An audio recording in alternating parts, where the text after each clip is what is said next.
You're a company operating in this global economy. You want people coming in and out of your network. That is how you do business. Information is the lifeblood of planet Earth right now. We're using software and we're using computer systems that were designed and built to defend against the threats of a decade ago. And guess what? The bad guys have learned. It is clear that there are people trying to take advantage of mistakes that may have been made in the code by finding a way through the firewall into our information. I'm on domains.aol.com, and because of the particular vulnerability they've got called cross-site scripting, I'm able to inject anything I want onto this page.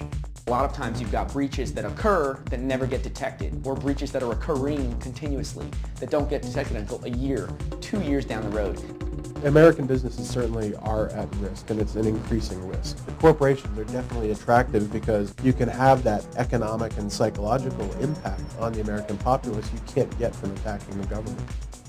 All systems are vulnerable. It's just a question of knowing your vulnerabilities or having unknown vulnerabilities. No one knows the amount of money that's been stolen yearly, but conservatively it's $100 billion. I think people are just starting to realize that this is organized crime 2.0. When we think of hackers, we often think about some 17-year-old nerdy high school kid who is playing around with the computer and getting into various databases. That's just not the case today. Hackers today are parts of units and teams around the world, many of whom are coming out of Russia and Eastern Europe, and are using increasingly sophisticated ways to hack into banks and companies. We should never, ever, ever be so arrogant to think that we're not a potential victim, or our data has not been compromised, or that there's not some adversary out there that's just as smart, if not smarter than we are, to be able to compromise this data.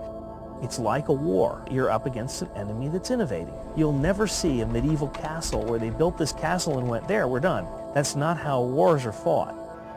Computer security people have been focusing on trying to protect network traffic from getting from point A to point B. And that paradigm has failed.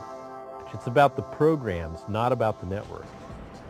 I think we're headed towards every application protects themselves, that we're able to vaccinate an application so that it is impervious to attack. And if an application is impervious to attack, it can protect the data that's sitting behind it. There's no such thing as toy software. It's all stuff that people are going to bet their lives on, whether you think they're going to or not. You've got to take this stuff seriously.